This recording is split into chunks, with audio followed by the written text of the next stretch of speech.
राष्ट्रीय स्वयंसेवक संघ की शाखा गौ सेवा विभाग की तरफ से गौ पूजा का कार्यक्रम आयोजित किया गया और ग्रामीणों को गाय के महत्व के बारे में बताया गया।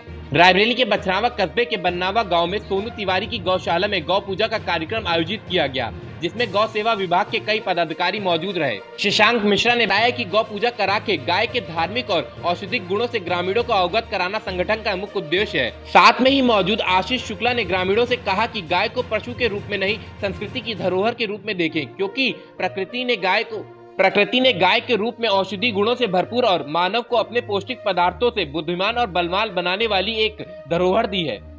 सर, क्या परिचय आपका? प्रफुल्ल पाठक मेरा नाम है। सर, क्या कार्यक्रम हुआ है यहाँ पे? आज यहाँ गौ की पूजा की गई और जो हमारी सनातन संस्कृति की मेरुदंड हैं और गौ माता को हम लोग सनातन संस्कृति बचपन से देखते और सुनते समझते आए हैं।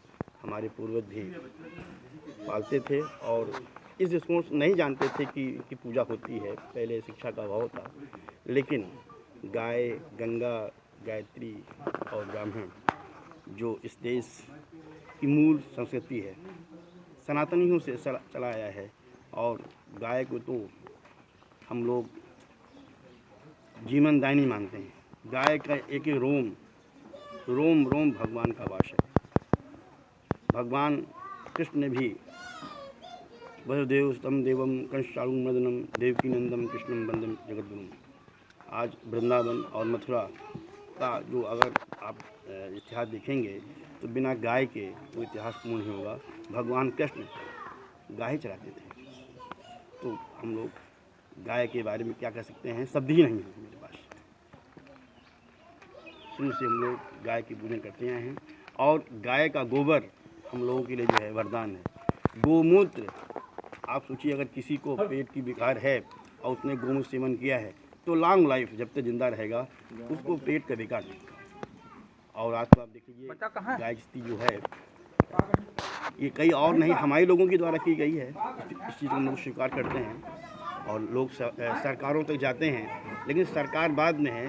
सरकार समाज से सरकार है। तो अगर गाय की अगर दुर्गति है तो उसकी समाज ही उसका दोषी है। तो हमारा निवेदन है कि सब लोग गाय की सेवा करें, गाय पालें और गाय का आशीर्वाद प्राप्त करें और अपने धान को सफल बनाएं। क्या परिचय आपका? मेरा नाम आशीष शुक्ला है। क्या कार्यक्रम हुआ यहाँ पे आज? यहाँ पे जो है सोनू तिवारी दादा के द्वारा अवगत कराया गया कि हम लोगों की सनातन संस्कृति रही है पूर्व से ही, और गौ सिर्फ एक जीव मात्र ना होकर के हमारे भारत देश में इस एक धन के रूप में पूजा की जाती थी। तो गो धन कहा जाता है, भैंस को कभी धन नहीं कहा गया। तो गोधन की रक्षा के लिए एक कार्यक्रम, समाज को जागृत करने के लिए एक कार्यक्रम रखा गया था, जिसमें हमारे गाय की पूजा की जा रही थी। तो उसके लिए हम लोग यहाँ पे उपस्थित हुए थे और इसमें एक महत्वपूर्ण भूमिका निभा रही इस देश की सबसे बड़ी और हमें लगता है पूरे विश्व की सबसे बड़ी संस्था आरएसएस है। उसी का एक दल है गौ सेवा दल, जिसके संरक्षक और जिला लेवल के जो पदाधिकारी गण हैं वो लोग आए थे। इनके माध्यम से ये जन जागरण अभियान एक चलाया जा रहा है, जिसका हिस्सा बनने के सौभाग्य हम लोगों को प्राप्त हुआ है। तो उसी के सापेक्ष में हम लोग यहाँ एकत्र हुए हैं और गौ की सेवा का हर मन में भाव जगे और जो हम लोग अपनी संस्कृति, अपनी विरासत, अपनी धरोहर को भूलते जा रहे हैं, उन चीज़ों को याद करके आगे बढ़ें और हमारे परिवार के, हमारे बच्चों को और हमारे स्वयं के शारीरिक रोगों के नाश का जो एकमात्र हमारे पास ब्रह्मास्त्र है, हम उसका उपयोग करना ही भूल गए थे। बीते कुछ वर्षों से हमें इस चीज़ की ओर अग्रसित किया जा रहा है और हम बहुत ही आभारी हैं आप जैसे कार्यकर्ताओं के, ऐसे लाखों कार्यकर्ता जो हिंदुस्तान में जन जन तक जागरण करा रहे हैं कि जो हमारे पास में ब्रह्मास्त्र है, जो हमारे पास में वास्तविक पूंजी है, उसको हम कैसे बचा सके। इसको लेकर के एक जागृति अभियान जो ये चलाया जा रहा है गौ सेवा दल द्वारा, ये बहुत ही सराहनीय है और उसी के कार्यक्रम में हम लोग सब लोग आज यहाँ पे उपस्थित हैं। गौ माता जो है हमारे जो है पुरातन धर्म से ही पूज्य रही हैं। गौ माता का एक एक रोम रोम, पूरा शरीर जो है हम लोगों के कार्य में आता है। वो चाहे आप उनका गोबर देख लें, जो है हमारे खेत के काम में आता है, जिसका हम यूज़ करके जो है अधिक से अधिक अन्न उपजाते हैं। जो बंजर बनी हुई धरती रहती है उसके द्वारा ही वो उपजाऊ बनती है। गौ माता के मूत्र के द्वारा हमारे शरीर में उत्पन्न हुई कई बीमारियों का इलाज होता है।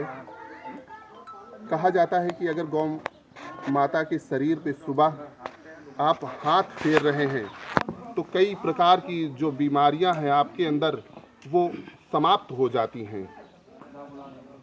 इनके द्वारा दिया गया दूध हमारे कई प्रयोगों में आता है। बड़ी बड़ी कंपनियां एक ही दूध का प्रयोग करके पता नहीं कितने प्रोडक्ट वो सेल करती हैं और वो इंटरनेशनल मार्केट में एक अपना स्थान बना चुकी हैं। तो वो सिर्फ संभव है किससे? गौ माता से ही संभव है।